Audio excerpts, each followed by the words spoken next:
Bonjour et bienvenue amis auditeurs dans Avec ou sans parure, votre émission de débat d'idées sur Lux Radio. Vous nous écoutez à Casablanca sur le 99.2, à Rabat le 105.4. Pour les entreprises comme pour les États, la recherche et développement est un facteur clé de compétitivité. Dans un monde mouvant et instable, il faut sans cesse innover, prendre une, voire deux, 3 temps d'avance pour répondre aux besoins du marché.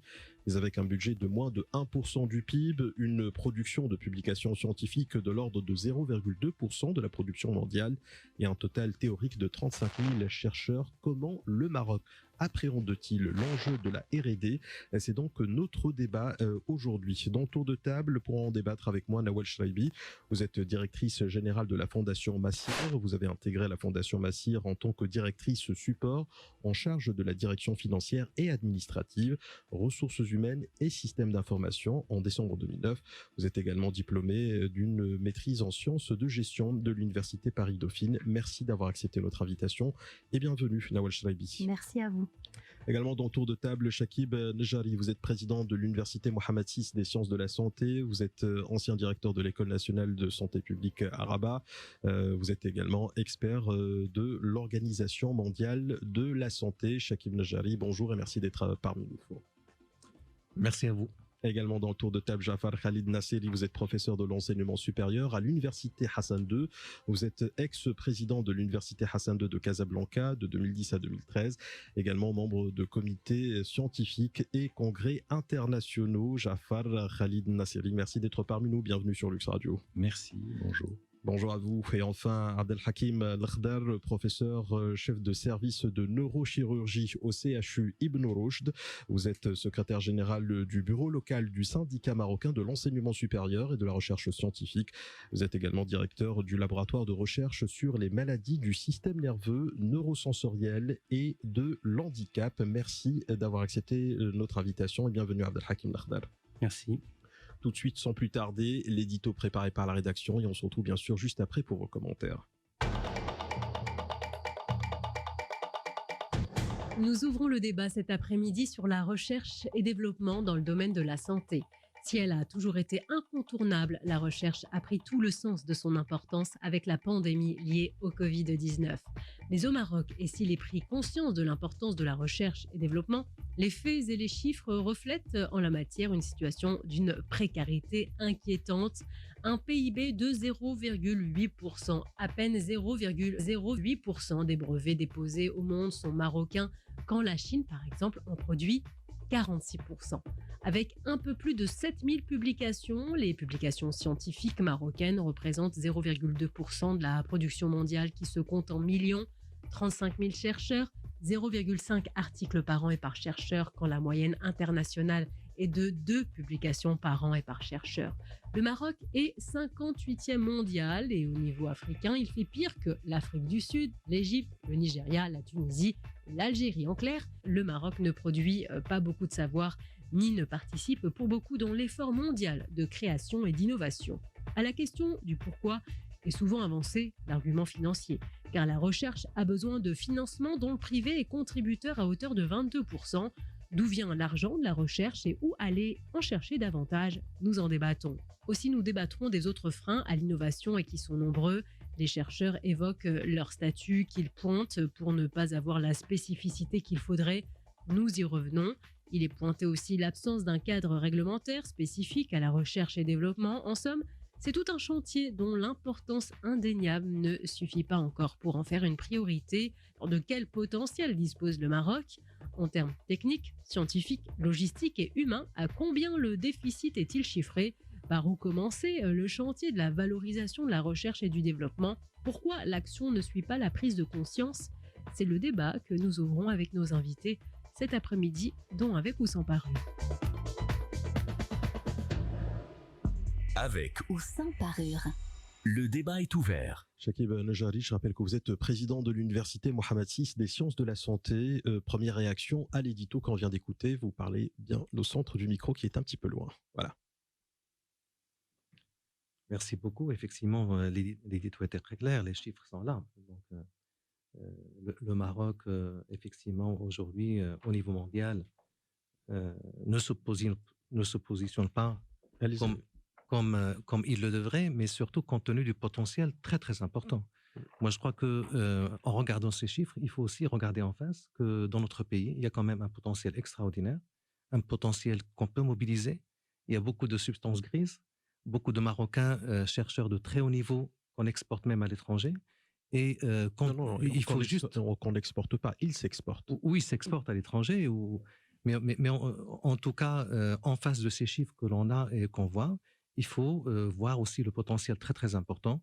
Et moi, je pense il y a simplement peut-être quelque chose qui manque pour que transformer ce potentiel extraordinaire, pour qu'on puisse être productif. Et on l'a vu dans certains exemples sur lesquels on va revenir tout à l'heure, probablement beaucoup de l'émission, et des exemples où le Maroc a eu beaucoup de succès. On peut citer par exemple dernièrement le fait que le Maroc soit très très bien classé, par exemple, sur les applications de l'intelligence artificielle pendant la crise de la pandémie, notamment en Afrique. Mais donc ça montre que le potentiel, il est là, et malgré ces chiffres, et que on peut avoir une marge de développement très très importante. Ouais, encore faut-il que l'Afrique subsaharienne soit un bon étalon de mesure, mais on reviendra sur ça effectivement durant le débat. Nawal Shraibi est directeur général ou directrice générale de la Fondation Massir. Oui, effectivement, les chiffres, comme l'a dit Dr Njari, sont là, on ne peut pas les cacher. Maintenant, j'aimerais bien qu'on revienne sur la définition de la R&D, parce que là, c'est global. Pour ma part, en tout cas pour Massir, on est plus dans de la R&D appliquée et applicable. Dans de la R&D orientée industrie, orientée marché. Il n'empêche qu'on rencontre les mêmes difficultés, difficultés de financement. Il est très compliqué pour nous, à Massir, de vendre de la R&D aux industriels. Malheureusement, il n'y a pas une forte culture de l'innovation. L'industriel marocain n'est pas encore suffisamment sensibilisé à l'importance justement de l'investissement dans la R&D, dans l'innovation.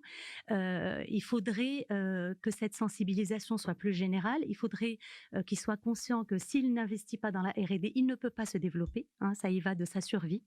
Donc, l'écosystème, effectivement, n'est pas très favorable. Alors, en matière de production scientifique, je parle encore une fois de l'exemple de Massir.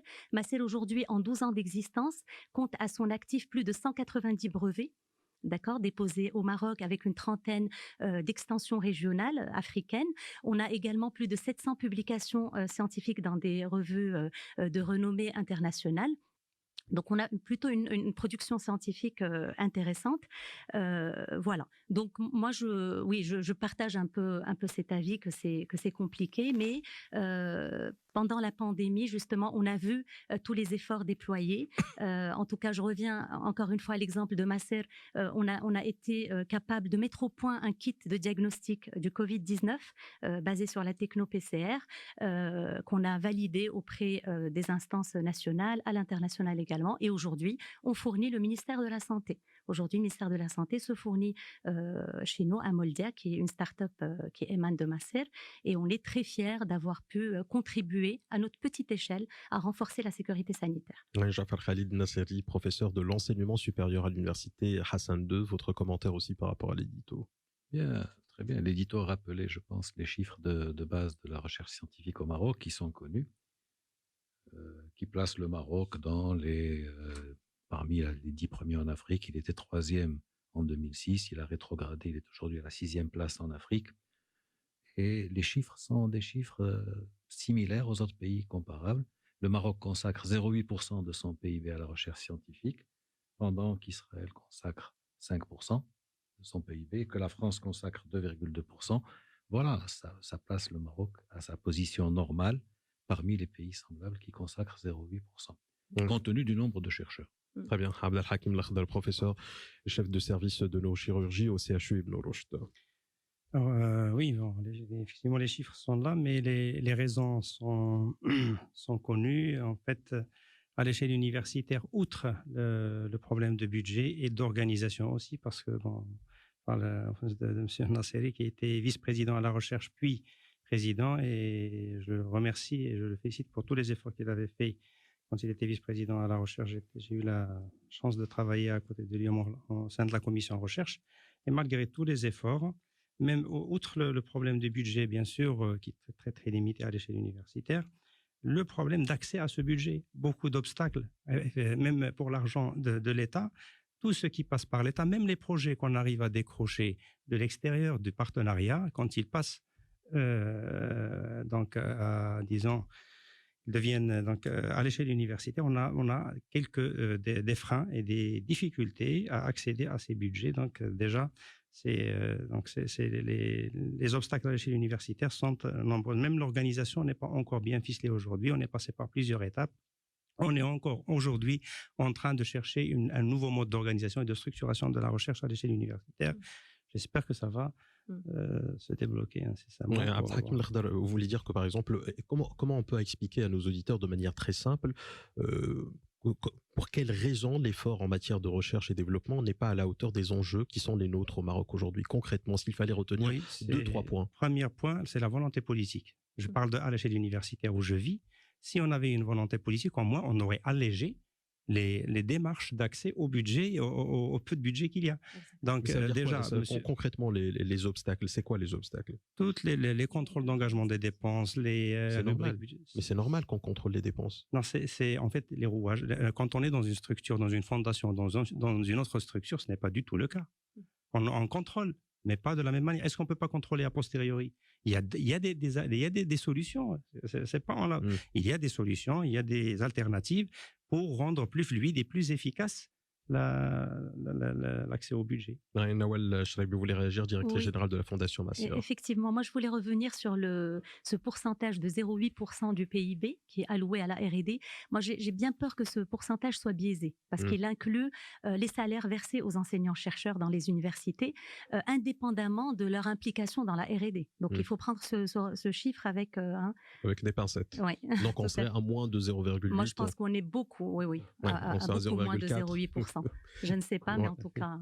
Ouais. Alors, sur toujours les obstacles, Chakim Njari, président de l'Université Mohammed VI des sciences de la santé, dès qu'on parle justement des obstacles, tout de suite, ce qui ressort, c'est la problématique du budget et de l'accès à ce budget déjà qui est un peu ric-rac. Est-ce que c'est véritablement le point essentiel quand on voit que bon nombre de professeurs au niveau des universités publiques marocaines ne font pas de recherche et développement et ne sont pas du tout dedans?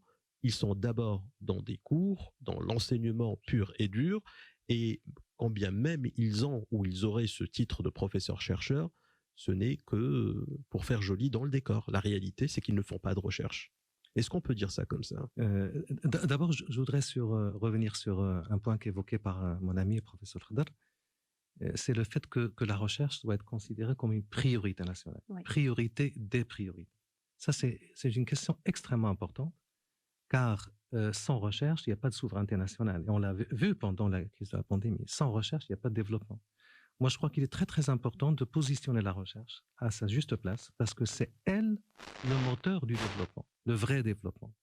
Et donc ça, et lorsqu'on dit priorité, bien sûr, priorité dans nos politiques, priorité dans nos stratégies, priorité dans nos universités, priorité au niveau de toutes les structures. Et ça, c'est quelque chose de très, très important. Alors effectivement, lorsqu'on considère la recherche comme une priorité, il y a un budget qui s'ensuit, mais la question budgétaire, bien sûr, elle est extrêmement importante, et ça, effectivement, je reviendrai sur les obstacles, mais il n'y a pas que la question budgétaire, bien sûr, il y a tout le reste. Il y a aussi l'organisation, la culture de la recherche, la culture de l'innovation, le fait de travailler dans des équipes multidisciplinaires, travailler en réseau sur le plan national, sur le plan international, il y a beaucoup de choses. Mais pour revenir un peu sur ces questions d'obstacles, effectivement, aujourd'hui, dans les universités marocaines, effectivement, publiques, il y a des difficultés d'utilisation, en fait, des budgets alloués à la recherche, effectivement. Donc, en tous les cas, comme vous l'avez dit, c'est vrai qu'il faut contrôler les dépenses, ça c'est important, mais peut-être qu'il faudrait alléger les enseignants et permettre peut-être à d'autres métiers de les aider à gérer ces aspects-là. Et l'enseignant doit se concentrer sur sa recherche, doit se concentrer sur sa production. Aujourd'hui, au Maroc, il y a ce qu'on appelle les enseignants-chercheurs, et dans les facultés de médecine, en fait, ce sont des enseignants-chercheurs médecins. Et donc, ces trois activités qui sont importantes et qui sont menées en parallèle, mais c'est vrai aussi que la recherche doit être dans toutes ces composantes-là. La recherche doit être aussi dans les soins. Lorsqu'on pratique le soin, il y a une composante de recherche importante et des idées de recherche qui sortent à travers l'activité de soins. Donc, moi, je pense que... Et puis, il y a aussi tout un environnement, tout un écosystème de la recherche et de métiers liés à la recherche qui sont importantes. Aujourd'hui, par exemple, un enseignant-chercheur dans une faculté de médecine que je connais le plus, il faut qu'il y ait des métiers qui contribuent à faciliter la recherche, tels que, par exemple, les gens qui gèrent les données, les data managers, les moniteurs d'études cliniques, les gens qui gèrent la finance, qui rédigent des projets de recherche, des protocoles. En fait, c'est des équipes multidisciplinaires et qui permettent d'être plus efficaces. Moi, je pense qu'à ce niveau-là aussi, il y a des choses à faire et je pense que c'est une opportunité aussi en termes de développement et de création d'emplois liés à la recherche. J'arrive simplement, le fond de ma question, c'était de se dire finalement, est-ce que ce n'est pas trop facile de tout ramener à cette question de budget, parce que c'est l'élément qui fuse en premier dans toutes les discussions sur la R&D. La preuve, c'est ce qu'on vient de faire aujourd'hui dans ce tour de table. Dès qu'on a abordé la question, c'est la question des dépenses et c'est la question de l'argent qui s'est posée. Or, aujourd'hui, il y a un vrai frein, et vous l'avez cité, parmi les freins, il y a le frein culturel. Nous avons aujourd'hui, et c'est un tabou dans notre pays, des professeurs qui n'ont pas d'appétence pour faire de la recherche. On ne veut pas le dire, mais c'est une réalité. Est-ce que vous pouvez contredire cela? Pour discuter ce point, on peut se poser la question suivante. Si demain, il y a du budget, on dépose beaucoup de budget, par exemple, dans une université, est-ce que tout d'un coup, ça va décoller? Bien sûr que non. Le budget tout seul ne suffit pas. Moi, j'ai une solution pour vous. C'est un frein, mais ça ne suffit pas. Je vais vous dire, j'ai une vraie solution. Oui. Tous les professeurs qui ne font pas de recherche, parce qu'effectivement, il y aura un problème d'argent, il y a un problème d'accès au budget, eh bien, qu'on défalque sur leur salaire ce qu'ils touchent pour la recherche qu'ils ne font pas. Alors, ben voilà. Là, on est là, on touche quelque chose qui fait mal. C'est-à-dire qu'au moment donné, il faut être cohérent. Soit on peut pas. Si on peut pas, ok, on renonce à son budget de recherche, puisqu'il n'y a pas de recherche dans ce pays. Et c'est très cohérent. À ce moment-là, moi, j'ai rien à dire. Mais on ne peut pas prendre le budget du contribuable marocain en disant « Oh là là, il y a des freins, on ne peut pas faire de la recherche dans ce pays. » Il y a un problème, il faut être cohérent. Non, mais il ne faut pas réduire, on n'a jamais non, mais restons d'abord sur l'argent et puis après, on verra sur d'autres points. Non, bien sûr, la question budgétaire, combien même elle est importante, n'explique pas à elle seule. C'est la première qui sont ressorties dans ce tour de table comme dans d'autres. Non, ça c'est clair. Non, c'est pas le premier. Qui est sorti dans le reportage. C'est une réaction au reportage. Le reportage n'a pas cité les enseignants. Donc, nous avons réagi au reportage aux 0,8% du budget. Oui. Et donc, c'est l'éditorial. Chacune Jari, oui. Non, bien sûr. Nous allons discuter. Point par point, ne vous inquiétez pas. Vous me connaissez très bien. Ce que vous avez dit, vous avez parfaitement raison. On va y revenir. Non, bien sûr, la question budgétaire n'explique pas elle seule, ça c'est clair. Je crois qu'on est tous d'accord. La preuve, il y a des pays riches et malheureusement qui ne sont pas développés sur le plan de la recherche. Ça, c'est clair. Il y a tout le... Donc, vous êtes en train de nous dire qu'il n'y a pas de corrélation entre le niveau de développement et la recherche? Il y a une corrélation, mais pas uniquement liée au budget. Le niveau de développement de la recherche est lié au budget, mais pas uniquement au budget. Le budget est important, évidemment. Ça, c'est clair. Je crois qu'on est tous d'accord. Mais il y a plein d'autres éléments très, très importants, autres que le budget, sur lesquels on va revenir. Très bien. Jafar Khalid Nasseri, professeur de l'enseignement supérieur à l'université Hassan II, sur ce point de budget. Moi, je voudrais l'éluder. Et oui, mais parce qu'à chaque fois, on me sort le budget. Moi, j'essaie d'être cohérent. On a des Marocains qui payent des impôts. Leur impôt, pour une bonne partie, vend au niveau de l'enseignement supérieur. On a des professeurs-chercheurs qui disent que le cadre n'est pas idéal pour faire de la recherche, d'où le manque de publications, pour ne pas dire plus, mais il y a un manque, c'est à minima un manque. Manque de brevets, manque de tout ce que vous voulez, mais par contre, on touche le salaire qui va avec. Et la prime qui est adossée à la recherche. Oui, c'est exact. Est-ce que c'est honnête intellectuellement? Est-ce que les professeurs aujourd'hui qui forment les générations suivantes leur donnent un bon exemple? La question que vous posez, il faut la prendre, je pense, avec plus de distance. Je vais vous donner un indicateur qui va aller dans votre sens. Nous savons au niveau des universités, lorsqu'on fait le bilan des publications, je peux prendre le nom de chaque professeur de l'université et voir combien il a publié dans l'année. Et il y a ceux qui n'ont pas publié. Le nombre de gens qui sont actifs en recherche, de professeurs de l'enseignement supérieur actifs en recherche, de manière plus ou moins forte, en une année, 40%. Je suis large, beaucoup de collègues pensent moins, d'autres plus, mais on peut avoir des statistiques très, très précises. La moyenne mondiale est de 2 publications par professeur l'an. Au Maroc, elle est de 0,5, c'est-à-dire 4 fois moins que la moyenne mondiale. Très bien. Et on parle bien de moyenne. mais elle est similaire en Égypte, en Non, mais Algérie, en Tunisie. oui. C'est-à-dire, je vous ai dit tout à l'heure, si vous prenez alors, je vais essayer d'expliquer, parce que le but pour nous, c'est plus de comprendre ce qui se passe et de voir quelles sont les réponses qu'on peut apporter. Je vous accorde que ce n'est pas tous les enseignants-chercheurs de l'enseignement supérieur qui font de la recherche. Ah, Et on sait exactement. Et concrètement, qu'est-ce qu'ils font dans l'université? Il faut clarifier davantage. Moi, je pense qu'il faut plus motiver, plus reconnaître ceux qui le font. Je vous informe qu'en 2006, quand un enseignant-chercheur à l'université au Maroc faisait de la recherche, on lui disait « c'est ton problème, tu le fais à tes frais. On ne te connaît pas ». Au niveau officiel, moi je vous parle de l'expérience personnelle, ce qui explique pourquoi avec des collègues à l'université, le jour où nous avions eu l'occasion d'essayer d'avancer en recherche, on a vraiment mis le paquet un peu violemment, avec beaucoup de collègues, que Serdar et d'autres collègues le savent. Donc c'est parce qu'on nous disait « la recherche, on ne vous demande pas d'en faire ». À l'université, Qui a dit ça? Au niveau des années, je vous parle des années 95-96. Ouais, donc il y a plus de 20 ans. Oui, mais c'est la génération actuelle qui a entendu ce discours, qui a été formée dans ce discours. Et on la faisait à nos frais. Donc je vous rappelle que les enseignants-chercheurs, sur leur propre salaire, payaient les déplacements dans les congrès, les inscriptions au congrès pour aller chercher de la bibliographie. Donc il faut quand même, il faut savoir que c'était un acte militant dans les années 2000. Je vous dis et je vous confirme, la recherche scientifique dans l'université marocaine a été un acte militant au sens que c'était de vos propres deniers que vous financiez cette activité. D'accord. Bien. Donc ça, c'est pour le dire. Ce noyau dur d'enseignants-chercheurs ont été au niveau du Maroc, dans tout le pays, dans toutes les universités marocaines. C'est ceux qui ont permis au Maroc aujourd'hui d'avoir des chiffres à présenter en statistiques de publication. Ce sont ces équipes qui ont initié ce mouvement avec des générations qui ont pris le relais, etc. Donc tout ça, c'est l'historique de ce mouvement de recherche au Maroc. La question, c'est il faut l'encourager pour qu'il puisse se développer davantage. D'abord, il faut préciser, je pense que ce serait l'une des bonnes questions, quelles sont les attentes par rapport à cette recherche. On en attend tout. C'est-à-dire que le Maroc dit, on veut être à la pointe de l'innovation, on veut être premier mondial dans tous les secteurs, on veut avoir une éducation et un enseignement top niveau, on veut. Mais à côté, il y a un individu qui, lui, doit assumer toute cette charge de développement complet d'un pays. C'est-à-dire le développement social, économique, culturel, etc., repose sur l'université et les chercheurs. Bon, donc, il y a un peu une surcharge.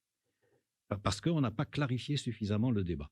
Donc, je rejoins mon collègue, professeur Khadar, tout à fait sur la volonté politique. Alors, je ne dis pas la volonté politique. On a eu au Maroc des moments forts où il y a eu une volonté politique de développement de la recherche, avec la création d'un ministère délégué chargé de la recherche scientifique, qui a été supprimé. On a considéré qu'il n'y en avait plus besoin, qui a été transformé peut-être. Alors, cette volonté politique forte, elle doit avoir deux conditions pour moi. La continuité, parce qu'on peut avoir la volonté pendant un an, et puis l'année d'après, cette volonté disparaît. Alors là, tous les chercheurs qui avaient... la recherche, c'est un processus sur 20 ans. Ce n'est pas un processus d'un an. Donc, il y a un processus long. La France a eu, dans la dernière épidémie de Covid, le problème des lits de réanimation. On disait, est-ce que la France n'est pas un pays assez riche pour avoir des lits de réanimation? Et la France a expliqué que c'était un problème de former des réanimateurs qui ne se forment pas à la minute et qu'il fallait un processus long. Donc, il faut bien comprendre qu'il y a des dynamiques dans le système éducatif et le système de recherche qui sont des dynamiques lentes et qui ont besoin de temps et de continuité. Ça veut dire que quand vous adoptez une politique, vous ne venez pas 2 ans après dire aux gens « Non, excusez-nous, on a complètement changé, il faut aller dans l'autre sens ». Donc les gens, qu'est-ce qu'ils font? Ils posent tout, ils disent « Quand vous serez d'accord, vous nous direz ». Donc il y a ce problème de continuité. Il y a le problème de valorisation une fois que l'activité de recherche est menée. Et il y a un problème de discernement. Et là, je rejoins peut-être d'autres collègues, c'est qu'il faut bien comprendre que pour créer de la valeur à partir de la recherche, c'est une chaîne. C'est ce qu'on appelle la chaîne de l'innovation. Elle commence à partir du laboratoire de recherche de l'université, mais il n'est pas le seul dans la chaîne. C'est toute une chaîne qui doit agir. Au Maroc, on est au Technological Readiness Level, on est à peu près classé 3, au niveau 3. Et il faut aller au niveau 7 pour commencer à avoir des choses, et au niveau 9 pour avoir des produits qu'on peut voir. Donc tout ça, il faut le comprendre, il faut l'analyser, et il faut que le public marocain, le grand public, le sache pour qu'on puisse avancer dessus de manière démocratique, puisque malheureusement, il y avait un collègue, pour finir un peu, pour revenir aux chercheurs de l'université, beaucoup de collègues, quand on discutait de ça pour s'amuser, disaient « Mon cerveau, c'est ma propriété privée. » Et donc, faire de la recherche, personne ne peut venir m'obliger à en faire. qu'on soit bien Non, d'accord. mais Donc c'est simplement plus sur ce- incitatif que Non, mais sur que ce mindset, coercitif. alors Donc, c'est sur ce point-là que- sur ce mindset qui aurait été peut-être formaté ou mis en place à partir des années 95, c'est depuis 80, les années 90. voilà, 90, les années 90, à un moment donné, à vous écouter et à vous suivre, j'ai l'impression que effectivement le professeur en question n'est responsable de rien. C'est le pouvoir politique qui lui a imposé de ne pas faire de recherche parce que finalement c'était sur ses propres deniers. Et donc aujourd'hui, il est normal qu'on récolte la situation que nous avons puisque les temps lents politiques et académiques font que les changements ne se font pas rapidement. C'est comme un gros paquebot finalement. Si vous voulez le faire changer de direction, ça prend du temps.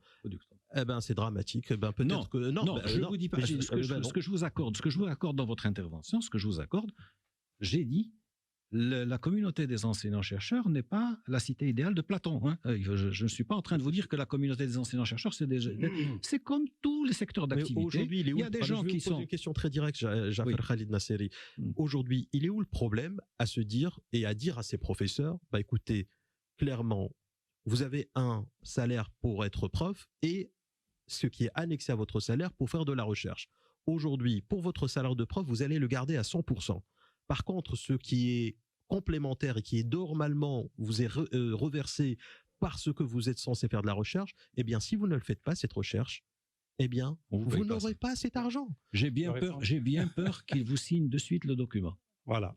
Compte tenu de la prime de recherche, ils vont vous dire, si vous me déchargez de tout ce genre d'activité, j'ai bien peur qu'ils vous disent vite oui. Mais c'est peut-être une bonne chose. Mais j'en ai peur.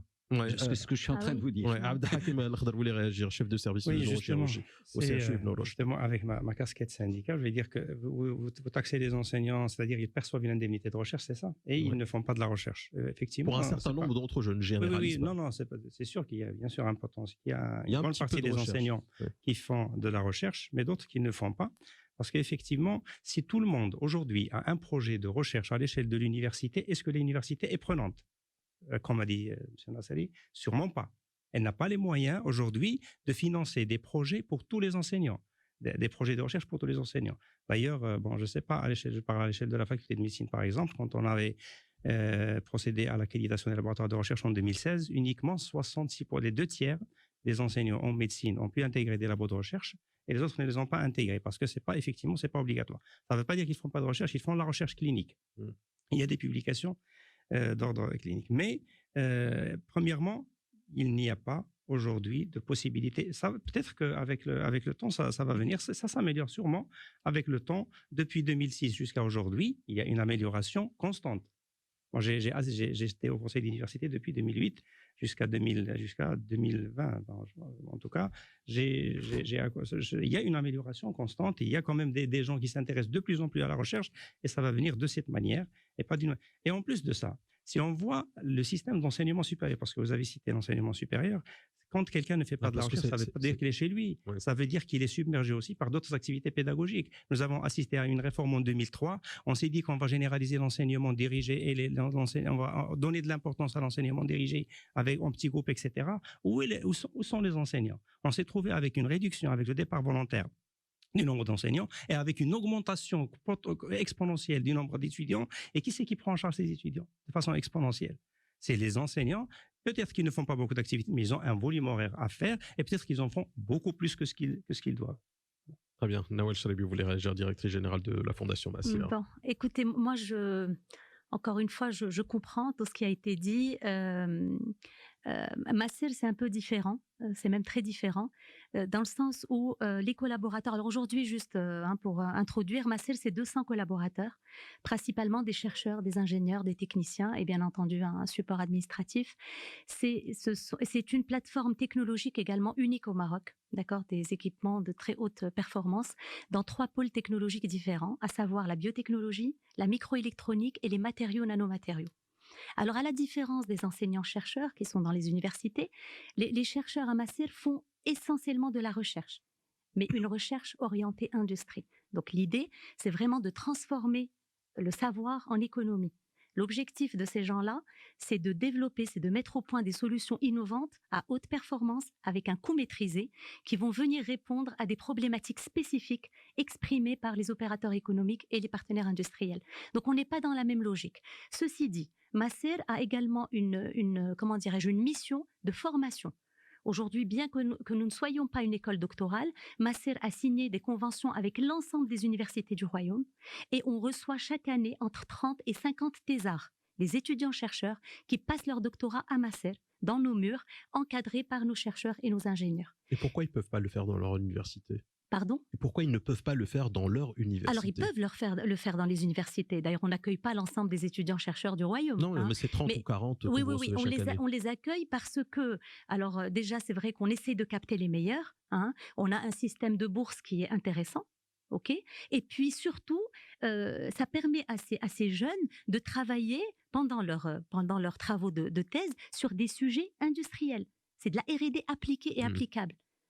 Et d'ailleurs, ça nous permet nous-mêmes à Macer de constituer un vivier de compétences dans lequel on va aller puiser. Et souvent, après leur PhD, on leur propose des postes, en fait, de postdoc permanents à Macer. Voilà. Alors, ceci dit, aujourd'hui, donc, notre mission, notre objectif, c'est de vendre de la R&D aux industriels, c'est notre principale mission, c'est de construire du savoir et du savoir-faire qui va être activable industriellement. Parce qu'aujourd'hui, notre objectif, c'est que l'idée qui est dans la tête du chercheur ou de l'ingénieur, se transforme en produit qui, idéalement, va se retrouver sur le marché. Et c'est ce qui s'est passé avec les tests PCR. Alors justement, sur les tests PCR, vous l'avez dit tout à l'heure, et vous revenez sur ça, c'est-à-dire qu'à un moment donné, quand on nous dit on fabrique aujourd'hui des tests PCR, Macer le fait, et quand on voit le nombre de tests PCR pratiqués chaque jour au Maroc, on se dit il y a quelque chose qui ne va pas parce que le nombre est trop faible. Oui. Alors, comment est-ce que vous expliquez ça ?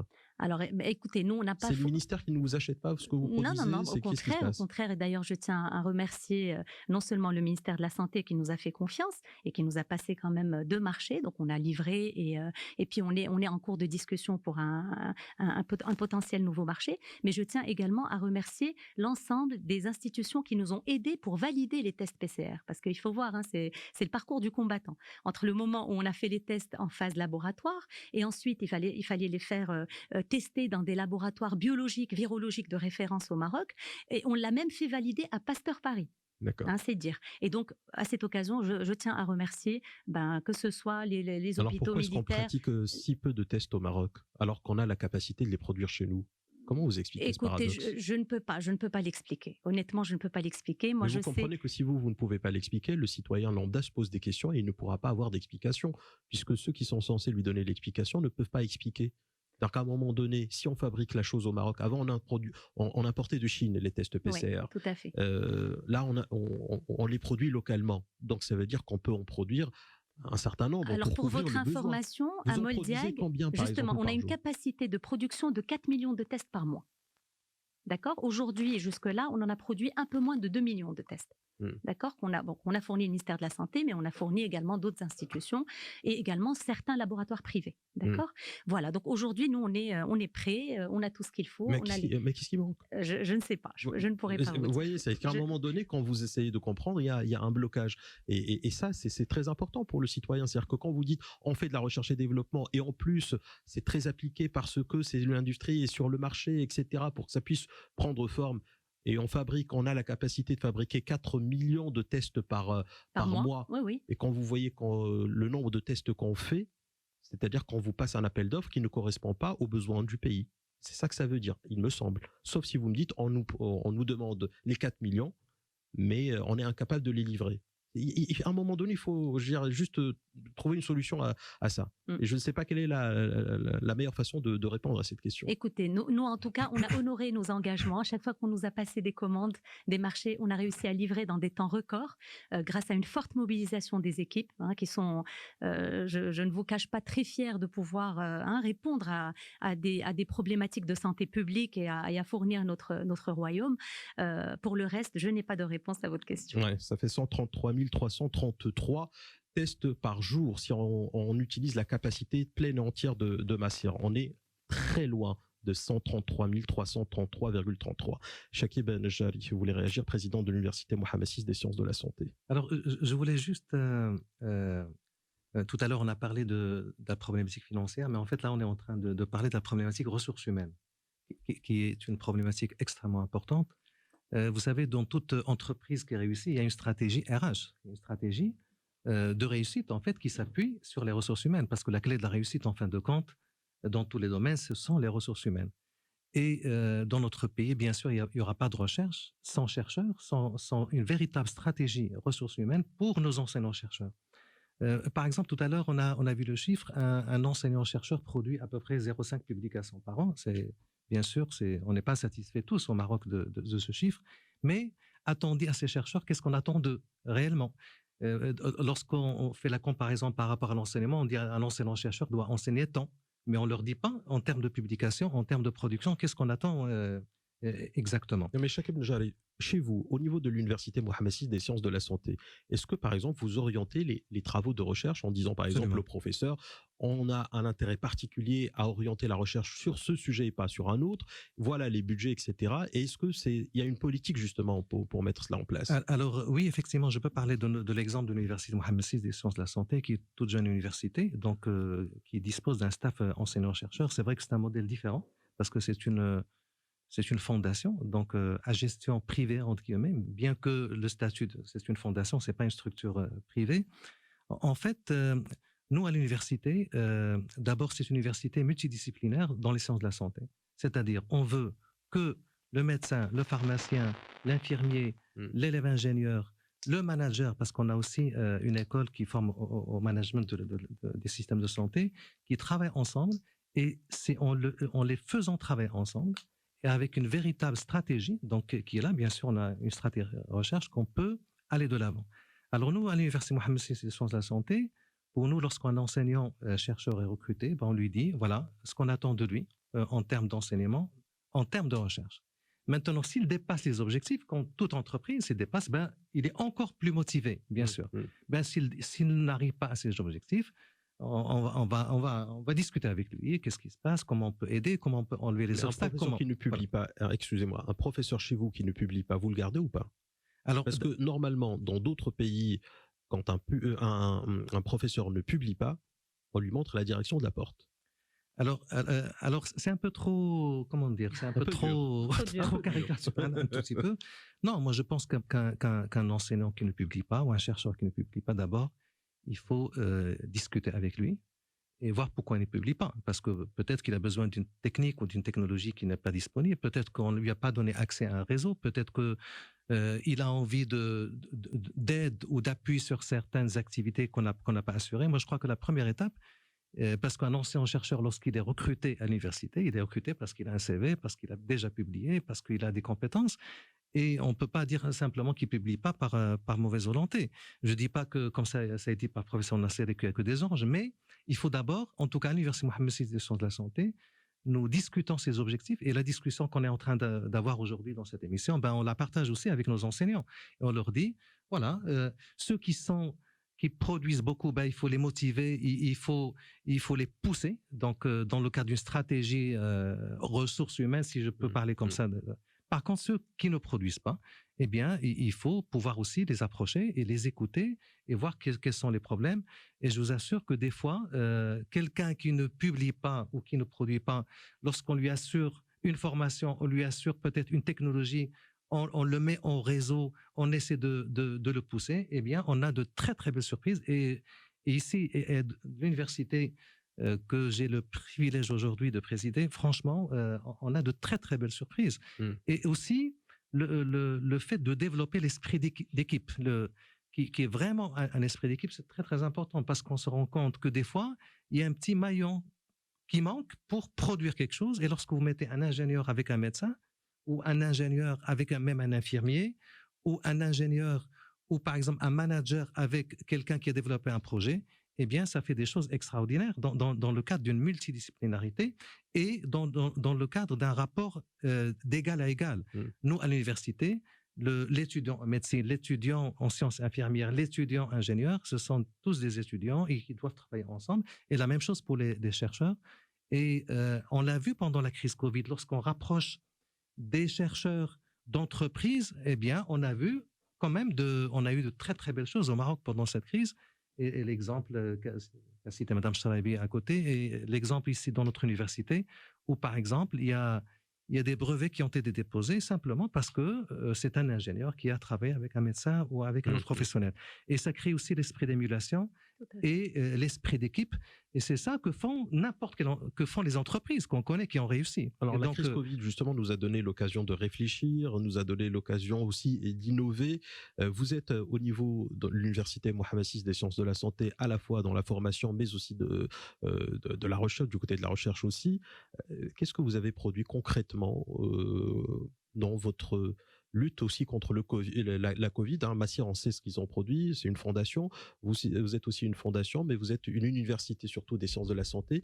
Est-ce qu'il y a quelque chose aujourd'hui qui serait maroco-marocaine, qui lutte, qui participe à la lutte contre la Covid, qui serait issu de cette université que vous présidez? Alors d'abord, le Covid, c'est vrai que nous tous Marocains, en fait, ça nous a un tout petit peu... Comment dire, en fait, il y a une prise de conscience qu'au Maroc, on peut faire de belles choses. Ça, je crois qu'on l'a tous senti dans nos différentes structures. On a vu qu'on était ici au Maroc, si on travaille ensemble, on est capable de produire de très, très belles choses. Ça c'est important. On s'est rendu compte aussi que les questions de recherche que l'on se posait ici au Maroc sont quasiment les mêmes que les Européens, les Américains se posent sur des choses qui sont relatives à la maladie. C'est quasiment les mêmes questions de recherche. Alors, pour revenir à l'université, d'abord, pour nous, l'université, vous savez qu'il y a aussi une infrastructure hospitalière qui est attachée à l'université. Oui. Et donc, il y a vraiment, sur le plan des publications scientifiques, nous avons remarqué une augmentation substantielle du nombre de publications, ça c'est clair, en s'appuyant sur la partie recherche clinique hospitalière, mais aussi au niveau donc de l'innovation.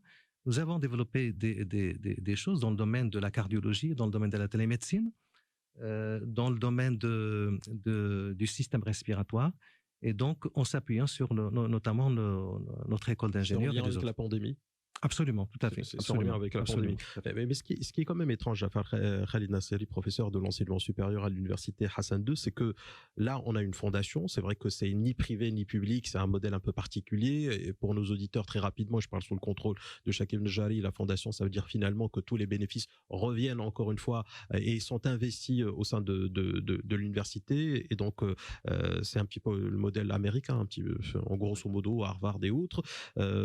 Mais au niveau de l'université traditionnelle, qu'est-ce qui a été fait concrètement pour participer à cet élan de solidarité, de cet élan de lutte contre la pandémie? On a vu les fondations, mais on n'a jamais vu, enfin moi particulièrement, moi je n'ai jamais, et peut-être que je me trompe et vous me corrigerez si c'est le cas, je n'ai pas vu l'université marocaine traditionnelle s'atteler justement à des travaux de recherche et breveter quelque chose à l'issue de ces travaux et participer de son chapelet elle aussi.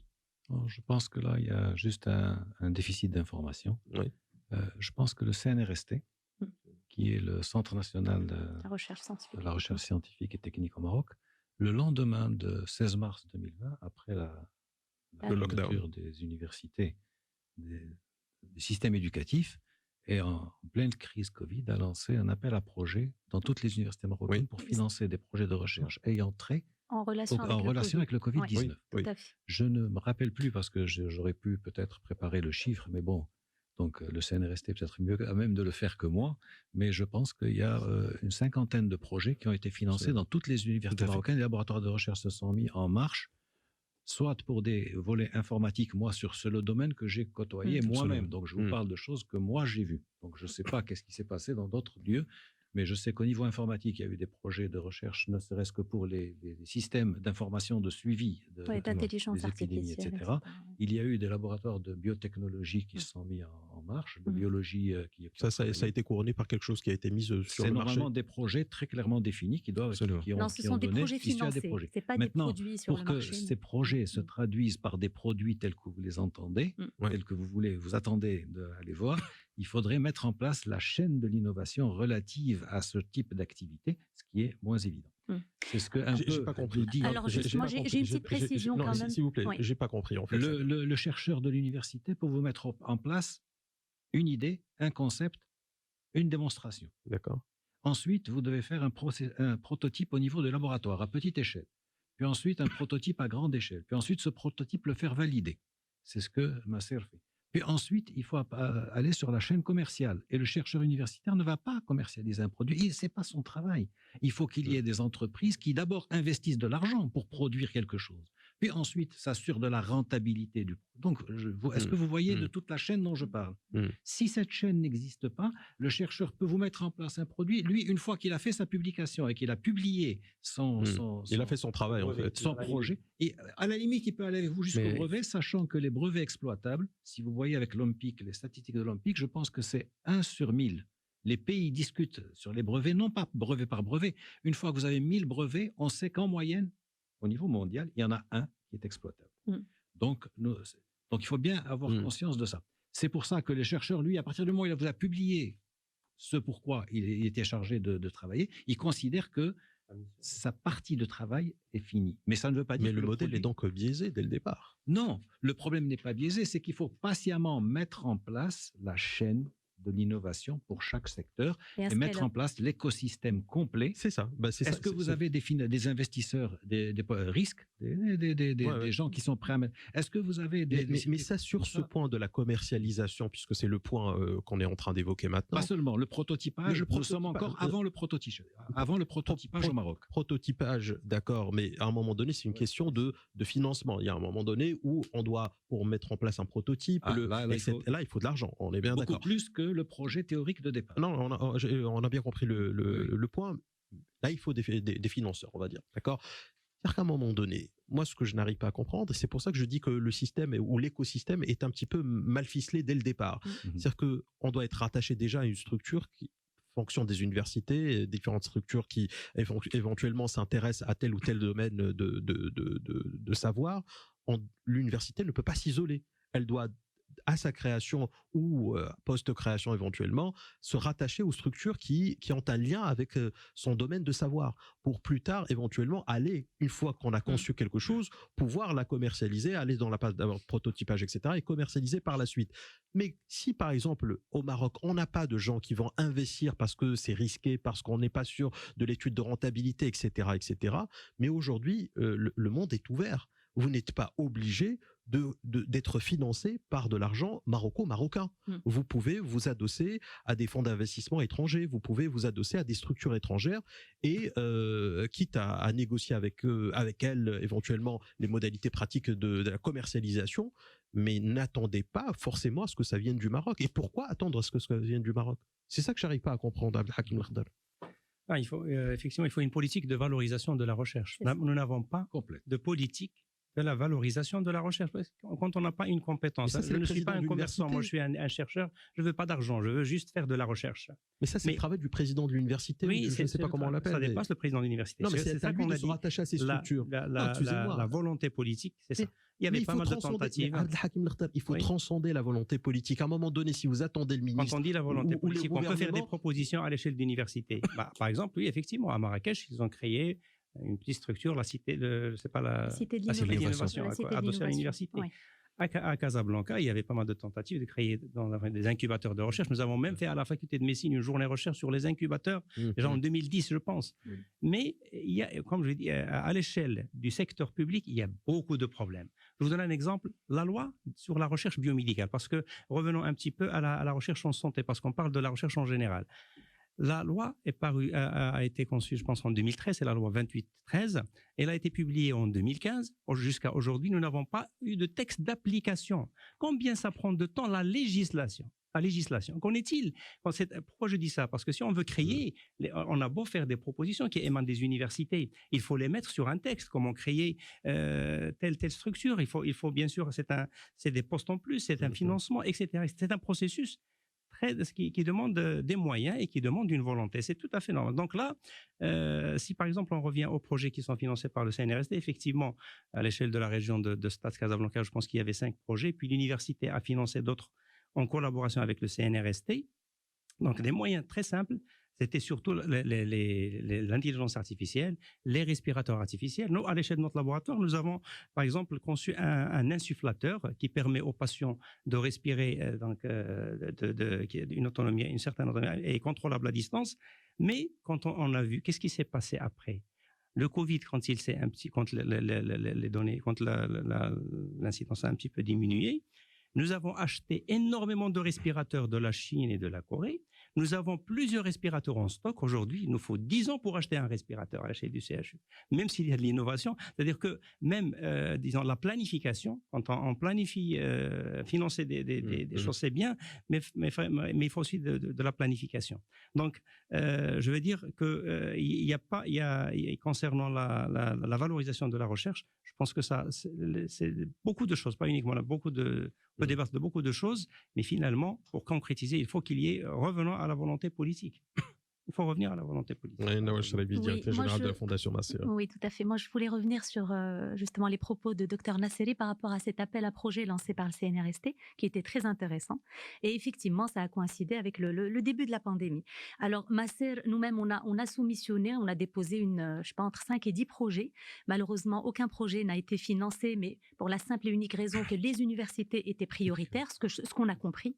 Maintenant, je reviens quand même sur le budget. Hein. Si ma mémoire est bonne, c'était 10 millions ou 20 millions. Voilà, je pense que c'était 10 millions de dirhams ou 20, mais même, c'est peanuts, c'est rien du tout. Ouais. C'est rien du tout. Quand on sait. Ah mais on avait dit qu'on ne parlait pas de budget. Oh, non, on en parle, c'est très important. Quand on sait ce que la R&D coûte, la R&D est très budgétivore et il faut du temps, il faut être patient. Je reviens à la success story de Nasser avec les tests PCR.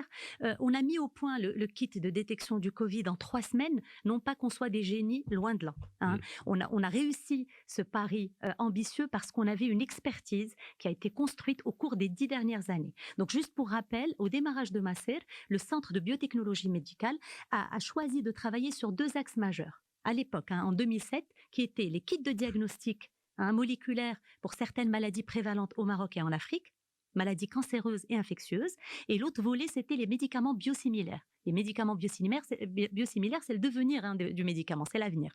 Eh bien, écoutez, on a investi, encore une fois, on va parler budget, on a investi pendant 10 ans sur nos fonds propres, sur les fonds de Nasser, pour monter une expertise en matière de kits de diagnostic. Donc, avant le Covid, on avait quand même mis au point plusieurs kits. Un kit de diagnostic de la leucémie, de l'hépatite C, du cancer du sein type HER2 et de la tuberculose. Alors, bon, au jour d'aujourd'hui, donc nous, typiquement, cette crise sanitaire a eu un effet accélérateur, un effet salvateur pour nous, Nasser. Parce qu'aujourd'hui, la DMP, d'ailleurs que je tiens à remercier, ils ont enregistré donc le kit Covid, mais par la même occasion, on a pu avoir le certificat d'enregistrement pour le kit de diagnostic de l'hépatite C qui était chez eux depuis quelques mois. Et là, à date d'aujourd'hui, on a déposé les autres kits et on espère avoir les certificats d'enregistrement pour démarrer la production. Non, mais quand vous vendez, excusez-moi de vous poser la question comme ça, mais quand vous vendez par exemple vos tests PCR et les autres tests que vous avez cités... Alors, on n'a pas encore commencé à vendre les autres. Les autres plus tard. L'argent qui rentre, c'est dans la trésor de Nasser, on est bien d'accord. Oui. Très bien. C'est réinjecté dans la recherche. C'est un peu comme ce que disait le docteur. C'est le modèle de la fondation. La fondation, alors d'ailleurs, juste pour précision, on n'est pas un établissement public. C'est ça, mais un peu ça la particularité. On a été initié par les pouvoirs publics en 2007, mais nous ne sommes pas un établissement public et c'est très important parce qu'aujourd'hui, ça nous donne cette autonomie justement dans la gestion, ça nous donne une certaine flexibilité, une réactivité qui sont indispensables quand on veut mettre des produits sur le marché. D'accord. Vous voyez ce que je veux dire? Alors, ça ne veut pas dire qu'on n'a pas de contrôle. Hein. On a eu l'IGF, on a des audits contractuels annuels, etc. On a des procédures d'achat bien strictes. Donc, on fait le nécessaire. D'ailleurs, moi-même, je suis directrice support. Hein, je chapeaute la finance avant d'être DG. Donc, tout ça pour vous dire, c'est quand même le résultat d'efforts et de montée en compétences et d'apprentissage et d'expertise d'une dizaine d'années. Ouais, mais moi, je vois le côté business qui est aussi très important parce que vous êtes très orienté aussi marché. C'est notre finalité. Voilà, c'est votre finalité. Et chez vous, à Nasser, c'est vraiment un point très important. Moi, simplement, et mes chercheurs et ingénieurs sont évalués chaque année dans le cadre d'évaluation des performances sur ce qu'ils mettent sur le marché, sur le nombre de publications, certes, sur le nombre de brevets, sur les projets qui ont fait l'objet de transferts de technologie. Donc, je veux dire, il y a des KPI très précis que l'on suit tous les ans. Non, mais simplement pour être encore plus rentable, puisque c'est pas pour être insistant, mais c'est vraiment parce que je pense maintenant business. Oui. On vous commande pas manifestement tous les tests que vous produisez ou dont vous avez la capacité de production. Mais ça viendra. Moi, je reste Ça très viendra. optimiste, Non, très mais confiante. c'est très bien, ça Oui. viendra. Moi, j'espère que ça viendra pas parce que ça veut dire que si ça vient pas, c'est que on n'a plus de Covid. Non, je parle pas du Covid, je parle dans l'absolu. Oui, oui. Dans l'absolu. Mais en D'accord. tout cas, imaginons qu'aujourd'hui, vous avez une capacité qui n'est pas exploitée à 100% par les pouvoirs publics marocains. En gros, c'est ça le schéma aujourd'hui. On est d'accord. Oui. Très bien. Le surplus. Mais moi, si j'étais vous, j'essaierais de le vendre à l'international. Ça sera une rentrée de devise. Bah oui. Alors pour votre information, le kit PCR Covid Masser a eu le label CE qui nous Dans autorise. l'Union européenne. Exactement. Aujourd'hui, je peux l'exporter en Europe. Sauf qu'aujourd'hui, moi, je préfère quand même sécuriser les besoins de Mais mon non, pays. ils veulent pas. Oui, non, mais si, il y a quand même. Bon, Ils ne vous le commandent pas. Si, ça viendra. Aujourd'hui, on Vous a le quand même. stockez pour eux en attendant qu'ils prennent la décision. Non, écoutez, aujourd'hui, ma priorité, c'est quand même de couvrir les besoins de mon pays. Donc aujourd'hui, il y a les labos privés, il y a certaines institutions publiques. Ça viendra. Pas plus tard qu'avant-hier. J'ai livré l'Institut national d'hygiène. Donc il y a des vous sortez de la logique business. Hein. Oui. Vous êtes dans une logique patriotique à 100%. Patriotique et business, les deux. D'accord, si vous voulez. Merci beaucoup pour ce mix.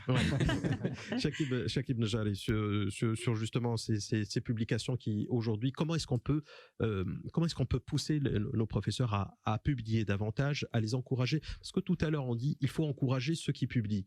Moi, ceux qui les publient, on les a déjà encouragés parce que quelque part ils ont eu la rétribution qui va avec. C'est ceux qui ne publient pas qui posent problème. Aujourd'hui, comment les faire adhérer à cela pour que ça soit plus un luxe, mais que ça soit une obligation, encore une fois, parce que c'est un point très important. Il y a le budget, on en a parlé, mais il y a aussi l'adhésion du corps professoral sans laquelle rien n'est possible. Tout à fait. Si vous permettez, je voulais quand même saluer ces initiatives d'appel à projet du ministère via le CNRST. Sincèrement, même si les budgets n'étaient pas énormes, c'était quand même une très très bonne approche. Très bonne initiative. Très bonne initiative, parce que nous avons vu des dizaines de projets donc déposés. Et le plus important, c'est que le CNRST avait exigé qu'il y ait plusieurs équipes ou plusieurs universités dans un projet donné. Et ça, c'était un point très important, c'est-à-dire un facteur qui incite les équipes d'universités différentes ou d'universités complémentaires à par exemple, nous avons eu un projet financé par le CNRST sur l'intelligence artificielle appliquée à l'oncologie. Nous l'avons fait dans notre université en association avec des écoles d'ingénieurs. Et donc, ça permet vraiment de créer des synergies, y compris d'ailleurs avec des entreprises privées même. Par exemple, aujourd'hui à Casablanca, il y a un écosystème de l'aéronautique qui travaille beaucoup sur les cartes mères, sur l'électronique. Rien n'empêche que l'université travaille avec ces industries.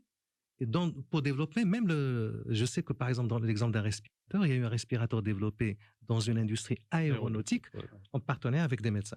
Moi, je pense que le fait d'utiliser tout le potentiel et mettre les personnes en réseau, c'est quelque chose de très important. Alors, pour revenir à la question aussi de l'innovation, si vous permettez, effectivement, l'innovation, ça commence comment? Ça commence par une idée, mais il faut créer l'environnement pour que l'idée émerge, ça c'est important. L'idée doit être transformée doit être accompagnée jusqu'à ce qu'elle aboutisse à un brevet avant la publication, si possible, parce que lorsqu'on publie après, il n'y a plus de brevet.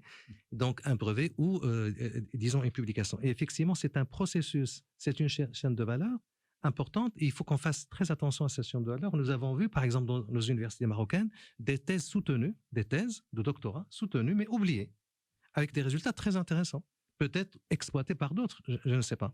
Mais en fait, la chaîne de valeur jusqu'au bout, elle est très importante de faire attention à cette chaîne de valeur. Et ça me permet de revenir aussi à la place de l'enseignant-chercheur qui se voit valorisé lorsqu'un produit ou quelque chose qu'il a fait, ça aboutit en fin de compte à quelque chose qui a une valeur ajoutée pour la connaissance, pour le savoir, et pourquoi pas, comme c'est le cas des thèses, par exemple, pour le pays. Mais c'est vrai qu'on ne peut pas faire en sorte que qu'on publie, qu'on ne publie pas, ou qu'on dépose le brevet, qu'on ne dépose pas, c'est la même chose, c'est pas possible. Et d'ailleurs, c'est un manque. Mais c'est ce qui se fait aujourd'hui. C'est un manque de respect aussi pour nos enseignants-chercheurs. Lorsqu'un enseignant-chercheur, on ne lui dit jamais s'il publie ou ne publie pas, d'une certaine manière, c'est une indifférence vis-à-vis d'un enseignant-chercheur, et c'est pas bien non plus, même pour ceux qui ne publient pas. Mais moi, je pense que en en mettant en place des équipes structurées, complémentaires, avec des facteurs de réussite, je pense qu'on peut tirer vers le haut. Alors, si on veut tirer justement vers le haut, il y a peut-être aussi une méthode à adopter. Je ne sais pas si c'est le cas véritablement dans la stratégie du ministère de l'enseignement supérieur, parce qu'il a une stratégie qui court jusqu'à 2025, si je ne dis pas de bêtises. Tout à fait. Voilà, 2025. Je ne sais pas comment ils ont réussi. Enfin, moi, j'ai lu un petit peu la stratégie, mais bon, j'ai pas retrouvé les éléments que j'essaie de partager avec vous. C'est que ce qu'il faudrait, à mon sens, faire, c'est mettre en place une cartographie des domaines de prédilection sur lesquels le Maroc doit aujourd'hui s'orienter. Je parle notamment au niveau santé, puisqu'on parle aujourd'hui de la recherche au niveau santé.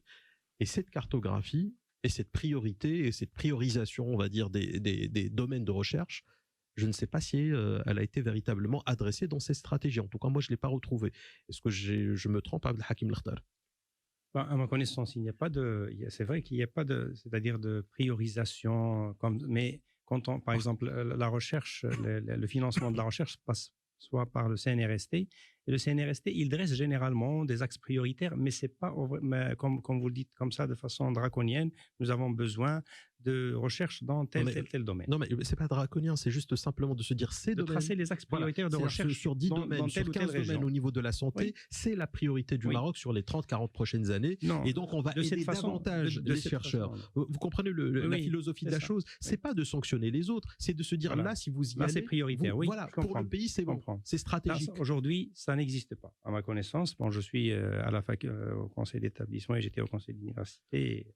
Même là, aujourd'hui, de cette façon, ça n'existe pas. Mais est-ce que c'est une lacune ou pas?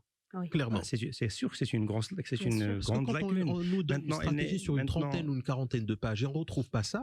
Moi, je me dis, mais tout le document, pour moi, c'est bon. Si on veut revenir à la recherche en santé, et déjà la recherche à l'échelle, comme a dit Sinjari, l'enseignant au sein des facultés de médecine, il est enseignant, chercheur, médecin. L'enseignant au sein de l'université, il est enseignant et chercheur. Déjà, comme vous le disiez, que l'enseignant ne fait pas, que beaucoup d'enseignants universitaires ne font pas de recherche pour plusieurs raisons, parce qu'il y a plusieurs domaines. Il y a les sciences et techniques, il y a aussi les sciences humaines et sociales, les sciences juridiques. Bon, beaucoup d'enseignants, il faut vraiment faire un grand effort pour faire la recherche dans ces domaines. Arrivons au système de santé. Quand on voit, par exemple, les expériences des autres pays, ils ont des instituts dédiés à la recherche médicale. L'INSERM en France, par exemple, l'Institut national de recherche scientifique et médicale. Je pense que nous n'avons aucune structure de recherche dédiée à la santé, spécifique à la santé, où on peut regrouper, comme a dit Sinjari, si, par exemple, on met dans un milieu les enseignants en médecine, les enseignants en sciences, en technique et en ingénierie, avec les autres cadres, et avec des moyens humains, c'est sûr que ça va. Et c'est ça que j'appelle la volonté politique d'organisation de la recherche. Il n'y a pas.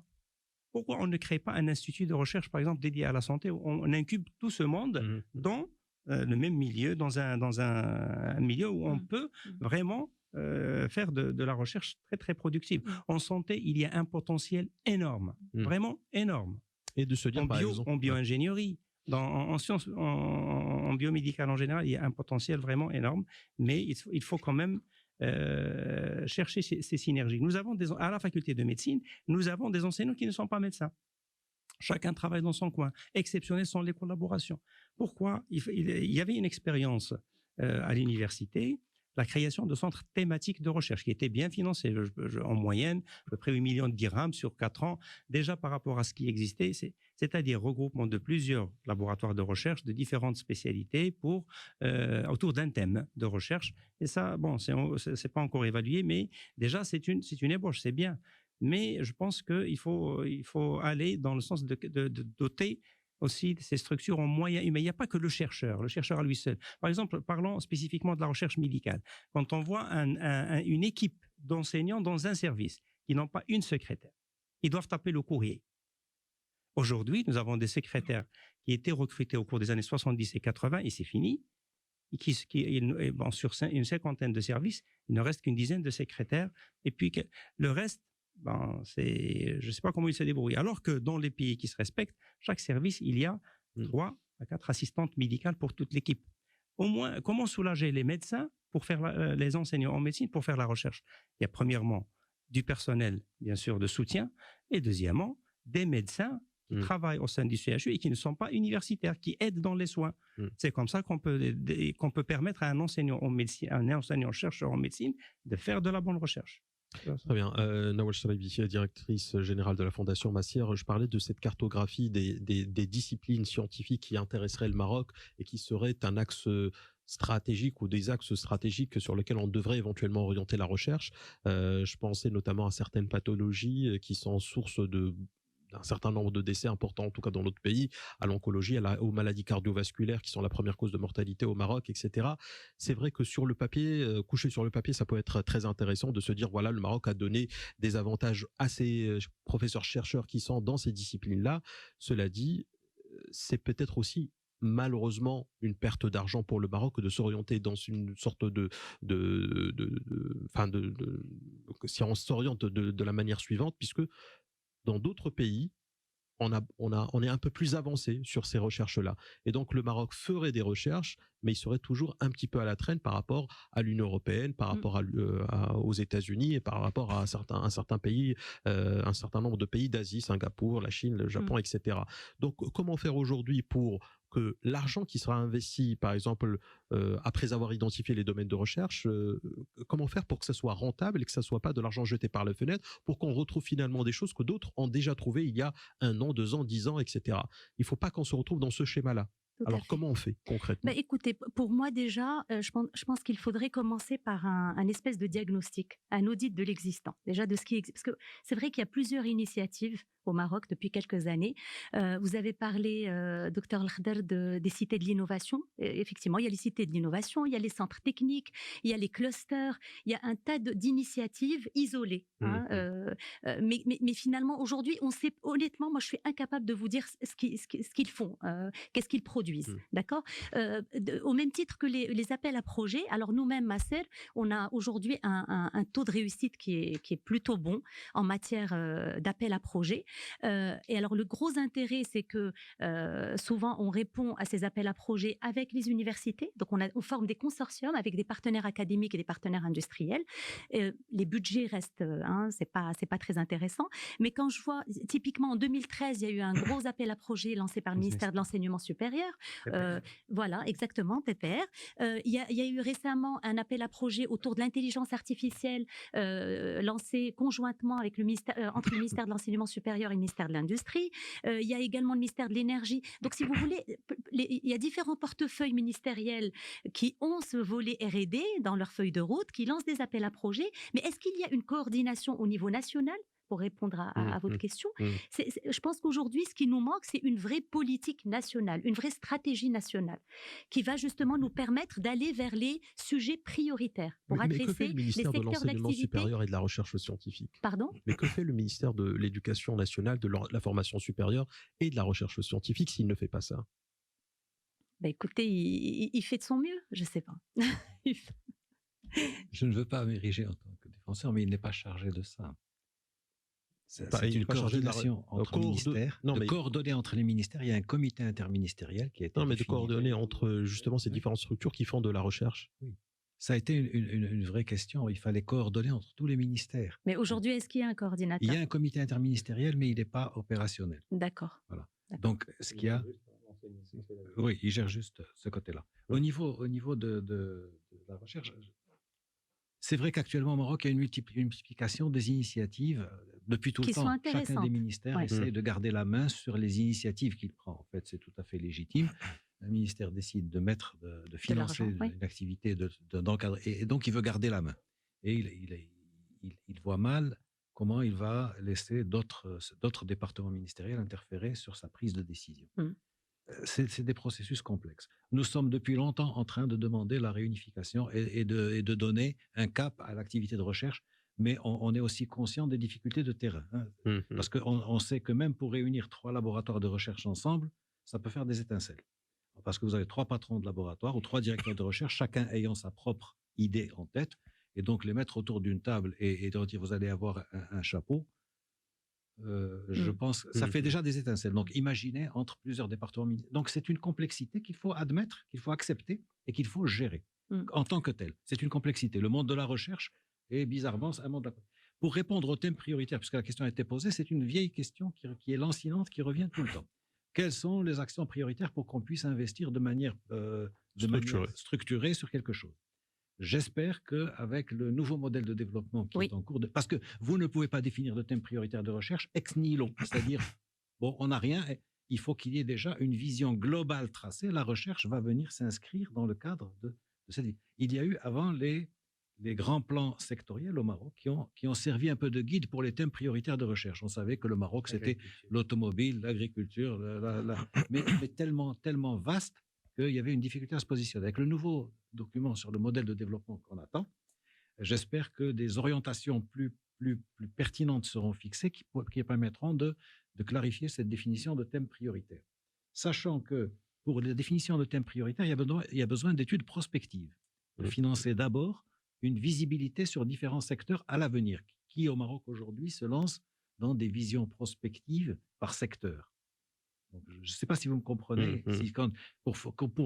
Pour appuyer une activité de recherche dans un secteur, il faut qu'il y ait une vision prospective. On va développer une industrie dans le domaine biomédical. Dans quel secteur, quelle priorité et comment on va orienter la recherche vers ces secteurs-là. Il faut qu'il y ait d'abord cette définition qui existe de secteur de priorité de ce type. Donc, ce n'est pas quelque chose de facile, de définition de thèmes prioritaires de recherche. Donc, ce que fait actuellement l'État, ou ce que fait le ministère de l'Enseignement supérieur, parce que là, je peux donner peut-être des éclaircissements, c'est de dire, de toute façon, il faut une base de connaissances en recherche fondamentale. Au Maroc, au jour d'aujourd'hui, on comptabilise pour que les chiffres aussi soient parlants. Vous aviez raison quand vous disiez que tous les enseignants ne font pas de recherche. Vous aviez entièrement raison. C'est ce qui fait que quand on essaye de mesurer le potentiel de recherche de manière objective pour travailler, on sait que sur les 13 000 enseignants-chercheurs que compte l'enseignement supérieur aujourd'hui, on en a 4 à 5 000 directement impliqués ou impliqués de manière un peu avancée en activité de recherche. Pour vous donner une idée, ces 5 000, donc ces 5 000 chercheurs, vous avez dedans l'histoire, la géographie, l'art, les sciences, la technologie, la recherche-développement, la santé, enfin, tout domaine confondu. Le seul laboratoire de l'IN2P3, donc en recherche, l'Institut nucléaire de Grenoble, c'est 5 500 chercheurs. Un domaine, un secteur. Donc, ne demandez pas à ces 4 000 personnes de faire de la recherche tout azimut au Maroc. Donc, il faut vraiment revenir à quelque chose de plus objectif. Je pense qu'aujourd'hui, ce dont nous avons besoin, et ce qu'on est en train de voir, c'est des initiatives de type Marcel qui nous donnent des exemples concrets d'expériences réussies. On a besoin de success story pour pouvoir avoir des routes qui sont éclairées. Ce n'est pas tellement la success story qui est importante, c'est la pile qui est allumée ou la torche qui est allumée pour éclairer une route possible. On a besoin de démarches, je dirais, c'est comme pour le football. J'aime bien donner cet exemple parce que tout le monde comprend directement. Donc, on n'a pas besoin d'expliquer longtemps, je l'utilise souvent. Donc, il faut des écoles de football pour avoir des footballeurs.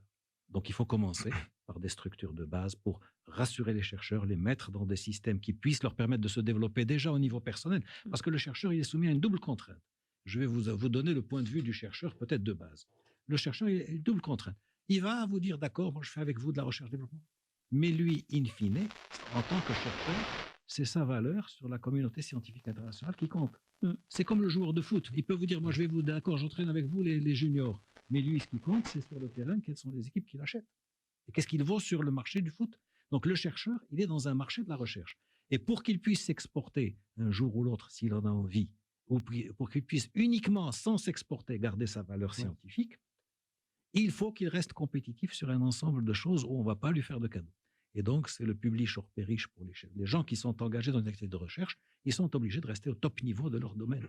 Sinon, donc, il y a toujours tout ça à prendre en considération quand vous voulez lancer.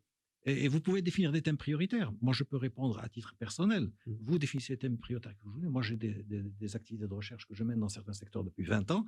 C'est un capital de connaissances accumulé sur un secteur. Je ne vais pas comme ça changer de jour. Je peux être utile avec une collaboration pour apporter une expertise, mais si vous voulez garder un expert, il faut le laisser travailler dans son domaine pour qu'il reste expert. Sinon, vous n'aurez à la fin, vous n'aurez plus l'expert ni la priorité. Ouais. Donc, il ne faut pas les perdre.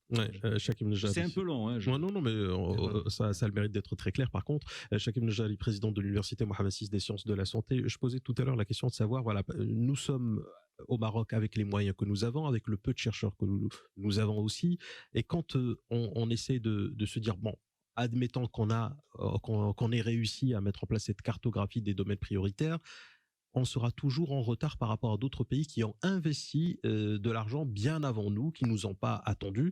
Et donc finalement, on va investir de l'argent pour trouver quoi? Mieux vaut mutualiser la recherche avec éventuellement des structures étrangères pour les accompagner et que ça soit du win-win plutôt que d'investir toute la somme déjà qui est au Maroc, et même si la somme est, vous me direz, un petit peu ridicule en termes de millions ou de milliards, mais au moins s'adosser à des structures qui sont avancées dans tel ou tel domaine. Si on s'isole, on se met un petit peu en difficulté. Ça nous prendra plus de temps pour arriver au même résultat. Oui, oui, tout à fait, c'est juste. Si vous permettez, juste par rapport à la question des priorités de la recherche, c'est vrai que lorsqu'on voit, d'abord au niveau du ministère de l'Enseignement supérieur, il y a une direction recherche, donc qui est en charge de la stratégie de recherche au niveau du pays, donc il y a une direction recherche avec son staff. Comme vous l'avez vu, il y a une stratégie de recherche. Il y a même des documents qui définissent des priorités, des grandes priorités. Il y a un document qui donne l'état des lieux sur la recherche en santé qui a été publié il y a quelques années. Donc, la documentation, la vérité, il y a pas mal de documents. Maintenant, la déclinaison des orientations, des directives, des choix du pays, c'est ça où effectivement, il y a un problème. Comme l'a dit le professeur Nasseri, c'est vrai qu'un chercheur, avant qu'il intègre l'université, il a déjà un background, et en général, sa vraie valeur, c'est effectivement comment il est vu parmi ses pairs, et comment dans sa communauté en fait scientifique qui est à lui. Alors maintenant, moi je pense qu'au Maroc, il est important aussi de définir les domaines où on peut avoir des succès relativement rapides. Je donne l'exemple de la santé. Dans le domaine de la santé, on produit beaucoup de données. Beaucoup de données. Nos hôpitaux produisent des milliers et des milliers et des milliers de données. Mais on ne fait rien de ces données, la vérité. En tout cas, on ne fait pas ce qu'on devrait. Parce que ces données-là, ça coûte cher. Et ce sont des données qui peuvent nous permettre de développer des solutions d'intelligence artificielle, qui permettent de développer des solutions sur la prise en charge du patient, etc. Et ces données-là, simplement, c'est comme vous avez donné l'exemple du foot. Nous, par exemple, dans la course, le 1500 mètres, on est bon. On n'a jamais eu de champion dans le 100 mètres, mais le 1500, le 2000 mètres, etc., on est très bon. Et dans ce domaine, par exemple, des données, des big data liées à la santé, on a beaucoup au Maroc, sincèrement, on a beaucoup de compétences qui peuvent exploiter ces données et sortir des choses très innovantes, très intéressantes. Alors, il y a aussi toute l'innovation organisationnelle, simplement, pour notre système de santé, l'innovation comportementale, en faisant travailler des sociologues avec des médecins, des comportementalistes. Mais on va arriver à quoi, excusez-moi, sur la data, puisque vous parlez de traitement des données qu'on n'a pas déjà découvert et qui est peut-être déjà en open source ailleurs, je ne sais pas. C'est-à-dire, ce qu'on va découvrir en termes de traitement de données médicales, eh bien, c'est ces données-là, et ce traitement est déjà peut-être bien avancé dans d'autres pays. Qu'est-ce qu'on va inventer de plus? Non, je pense qu'il y a beaucoup encore à faire, énormément de choses à faire dans le domaine de la médecine. Vous savez, un patient génère des quantités de données incroyables. Un seul patient, par exemple en oncologie ou en cardiologie, génère beaucoup de données. Il y a beaucoup de recherches encore à développer dans ce domaine. Beaucoup. Évidemment que dans les autres pays travaillent déjà sur ça parce qu'ils ont des systèmes d'information qui remontent à longtemps, mais le Maroc peut gagner beaucoup de points en exploitant simplement ces données. Alors maintenant, il y a toute l'innovation diagnostique et thérapeutique. Tout à l'heure, professeur Al-Khadar a parlé de la loi sur la recherche biomédicale au Maroc. Maintenant, il y a le décret qui est sorti, comme tu le sais, en mars. Il y a quelques mois. Et dans le domaine, par exemple, des essais cliniques, de la recherche clinique, il y a aussi beaucoup à faire. Donc, si on reste un peu dans le domaine de la santé, l'innovation diagnostique, il y a aussi beaucoup à faire. Moi, je pense qu'effectivement, il faudrait voir dans quel domaine on peut gagner des points assez rapidement et mettre les chercheurs et développer, des équipes et des centres de recherche qui travaillent sur ça. Moi, je crois que ça, c'est possible. Qui doit faire ce travail? C'est le ministère, mais pas que le ministère. Il y a aussi les universités. Au niveau des universités, oui, mais c'est toujours le ministère. Quand vous parlez des universités, elles sont rattachées d'une manière directe ou indirecte au ministère. Absolument. Donc, le ministère doit prendre le lead sur ce sujet, chose qu'il ne fait pas aujourd'hui. Non, moi, je pense que c'est trop facile de dire qu'il ne fait pas aujourd'hui. C'est pas pour prendre la défense du ministère. Moi, je crois que... Il le fait, mais on ne le voit pas. Il y a quand même beaucoup de choses qui se font et qui sont faites.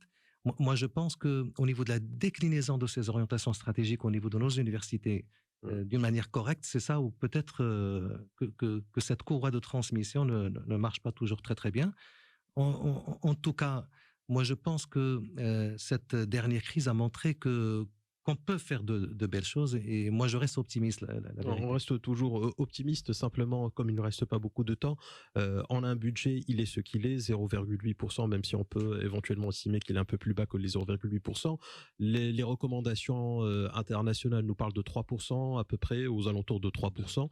Où est-ce qu'on va aller chercher l'argent concrètement? Parce qu'on a besoin d'argent d'une manière assez claire et évidente pour tout le monde, qui peut éventuellement nous donner quelques indications ou quelques faisceaux par rapport à cette question.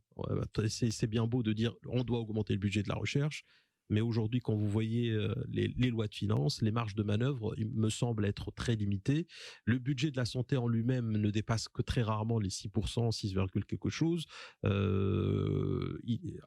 où il doit être à 10, 11, hein, si on revient à la déclaration d'Abuja, aux recommandations de l'OMS qui parlent pratiquement de 12%. Donc on n'est pas au rendez-vous de toute façon. Donc concrètement, c'est facile de dire il faut plus de recherche, il faut plus de machin, il faut plus de budget. On va le chercher où, Abdelhakim Khrdal? Alors, je commence par la dernière intervention du professeur Njari. Il a parlé de ce que génère le patient marocain comme données. Lui, bien sûr, il est spécialiste en épidémiologie. Rien que le fait d'avoir une cartographie des maladies au sein des différentes régions du Maroc, rien que ça, bien sûr, permettrait de donner au ministère de la Santé des outils pour agir au niveau de telle ou telle région, pour réduire l'incidence de telle maladie, etc., etc. Et là, l'implication, par exemple, des régions, des autorités locales, pour financer une partie de ce genre de recherche. Mais vous avez un ministère qui n'a pas de carte sanitaire privée-publique. Non, indépendamment de cette carte sanitaire privée-publique. Mais c'est le BABA, si vous n'avez pas ça et vous n'avez pas le système d'information. C'est pas une question de privée-publique. Je dis, par exemple, l'incidence et la prévalence d'un certain nombre de maladies qui posent problème. Bon, j'ai bien compris, mais non, j'ai bien compris ce que vous dites. Je veux dire par là l'implication. Si vous n'avez pas aujourd'hui une carte sanitaire avec les médecins par spécialité, qui est une carte qui rejoint le public et le privé, qui est les deux. C'est-à-dire qu'à un moment donné, ce que vous dites ne sera pas possible pour réduire l'incidence. Oui, mais vous avez toujours besoin de médecins traitants. Non, je parle pas. Et donc, il y a un moment donné, on se rejoint. D'abord, il y a un certain nombre de recherches qui ont pour but, comme a dit Njari, d'identifier un problème au sein d'une région, de mettre au point des tests diagnostiques. Vous avez dit que c'est déjà fait ailleurs, mais si je trouve un test qui est plus spécifique, ou bien un test qui est moins cher, je pense que c'est de la recherche aussi, c'est aussi important. Donc là, on n'arrive pas à porter une candidature ou à faire une candidature pour un projet de recherche lancé à l'échelle nationale ou internationale. Pas mal de fois, on n'arrive pas à faire, pour décrocher du financement, on n'arrive pas à le faire. D'accord? Parce que pour plusieurs, donc il y a les Tunisiens, voilà, et là, par exemple, les Tunisiens décrochent généralement, c'est pas la même démographie, mais ils arrivent à décrocher plus de projets de recherche que les Marocains. Pourquoi? C'est vrai que là, ça relève des universités, c'est une autocritique. Il faut former les gens à la recherche, il faut former les gens, il faut intensifier la formation des chercheurs à la recherche. Et ça passe premièrement par, si Njari est plus spécialiste que moi dans ce domaine, par la réalisation d'un bon projet de recherche. Et bien sûr, il y a tout un tas de démarches à faire pour y arriver. Et bien sûr, il faut de la formation pour ça. Et là, il y a énormément de budget à l'échelle internationale, européenne, des projets européens, des projets africains. On arrive à en décrocher, mais pas autant que les autres. Vous parliez de la Tunisie qui fait mieux que nous. Je rappelle aussi que l'Algérie, au dernier classement, fait mieux que nous en termes de recherche et développement. Donc, en fait, pratiquement, on se retrouve à la 6e place en Afrique, là où on veut avoir un leadership au niveau de l'Afrique, on est 6e en termes de recherche et développement. Ou bien au moins, il faut rendre, les ministères, les départements ministériels qui injectent tout cet argent, s'il y a une bonne coordination, on peut aussi gagner en termes de budget. Si tout ça est bien utilisé de façon rationnelle, en coordination avec les ministères chargés de la recherche, ou bien, en tout cas, il faut un organisme qui coordine. Je pense qu'on serait mieux rentable. Chakib Njari de l'Université Mohamed VI. Non, juste par rapport à la question du financement, bien sûr, le financement de la recherche ne peut pas être que public. clair. Moi, je crois qu'il faut chercher l'argent aussi dans le secteur privé, il faut le chercher aussi à l'international. Exactement. International aussi. Mais à l'international, on ne le fait pas suffisamment. Absolument, absolument, Et tout à fait, tout à fait. Alors, juste, il faut quand même mettre les mécanismes qu'il faut pour ça. Par exemple, on peut imaginer un incitatif fiscal pour les entreprises qui soutiennent la recherche. Il y a beaucoup de leviers, de mécanismes qui sont connus à l'international pour mobiliser les ressources pour la recherche. Alors, il y a aussi, comme je l'avais dit tout à l'heure, par exemple, aujourd'hui, pour faire un essai clinique sur un médicament, il y a une phase de rédaction d'un protocole, il y a une phase de recueil de données, une phase de rédaction, etc., etc. Toutes ces phases-là, il y a des entreprises pharmaceutiques mondiales qui délocalisent ces activités en offshore dans d'autres pays. Par exemple, l'Ukraine, aujourd'hui, il bénéficie énormément de devises simplement parce qu'il développe ses métiers de la recherche pour des entreprises pharmaceutiques internationales, américaines ou européennes. Moi, je pense qu'à ce niveau-là, en assurant beaucoup de formations, on peut au Maroc aussi faire beaucoup de choses à ce niveau-là. Mais dans tous les cas, la recherche ne peut jamais être financée que par le secteur public. C'est juste impossible. Moi, je crois qu'il faut mettre en place tous les mécanismes pour que le secteur privé puisse aussi, bien sûr, y participer. Et c'est lui qui va gagner d'ailleurs, parce que et c'est ça qui va faire en sorte qu'il va bénéficier ensuite des brevets qu'il aura développés avec des partenaires académiques. Et aujourd'hui, effectivement, moi, je reste optimiste pour dire qu'il y a quand même une prise de conscience. On a vu dernièrement que des entreprises du secteur privé se rapprochent des universités pour développer des choses. Et moi, je crois qu'il faut aller dans ce sens et ne pas compter simplement, bien sûr, sur le budget étatique. Nawal Chalabi, vous voulez réagir, directrice générale de la Fondation Masser. Oui, effectivement. Donc, vous avez parlé de fonds internationaux. Effectivement, il y a des appels à projets européens, américains. Il y a des fondations qui financent des projets de R&D. Donc, il faut soumissionner. Hein. Il n'y a pas de raison. Après, pour moi, il y a également tout ce volet de valorisation de la R&D. Hein. Il faut valoriser la R&D qui se fait dans les universités et qui se fait très, très bien. Il faut juste réussir à créer de la richesse. Il faut que ça crée de la valeur. Donc moi, je pense que ce volet de valorisation de la R&D doit être accompagné par les pouvoirs publics, hein, pour que cette mise sur le marché se fasse de la manière la plus efficace. Alors, je reviens au cas Masser. En parallèle avec Masser, qui est la fondation qui mène les projets de R&D, on a créé il y a moins d'un an une structure qui est une ESA, et qui s'appelle Masser Valor comme valorisation, et qui, elle, a pour mission, en fait, la valorisation et la promotion des produits issus de la recherche de Masser. Et donc, cette même structure va venir détenir des titres de participation dans les startups qui sont créées par Masser, parce que jusque-là, on a parlé de Moldiag, qui est dans le diagnostic moléculaire, mais on a plusieurs startups dans le pipe. On est dans du recyclage de pneus usagés, on est dans des biostimulants, biofertilisants à partir de microalgues marines. On est également dans la production d'enzymes pour applications industrielles ou même médicales. Donc ça aussi, c'est un peu la force du modèle Masser, c'est que c'est un centre de R&D qui est pluridisciplinaire et du coup qui nous permet d'adresser différents secteurs d'activité. On est dans la santé, on est dans les énergies renouvelables, tout ce qui est transport intelligent, smart cities, les mines. On travaille énormément avec le groupe OCP qui est un partenaire stratégique. Et d'ailleurs, je ne l'ai pas dit tout à l'heure, mais Masser aujourd'hui relève de l'université Mohamed VI Polytechnique de Ben Guerir. Voilà, donc c'est un peu ça. Je pense qu'aujourd'hui, il faut valoriser la R&D qui est menée au niveau national, que ce soit dans les universités à travers les TTO, les Technology Transfer Office, exactement. Il faut également promouvoir la brand Made in Morocco. Il faut qu'on croie en nos compétences, nos capacités qui sont malheureusement sous-exploitées. Et ce n'est que comme ça qu'on va aller de l'avant et qu'on va réussir à renforcer la souveraineté. Chakib Nejari, pour le mot de la fin, président de l'université Mohamed VI des sciences de la santé.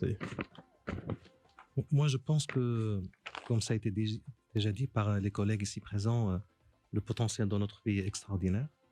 Moi, je crois qu'on a tout ce qu'il faut pour créer une recherche à très forte valeur ajoutée.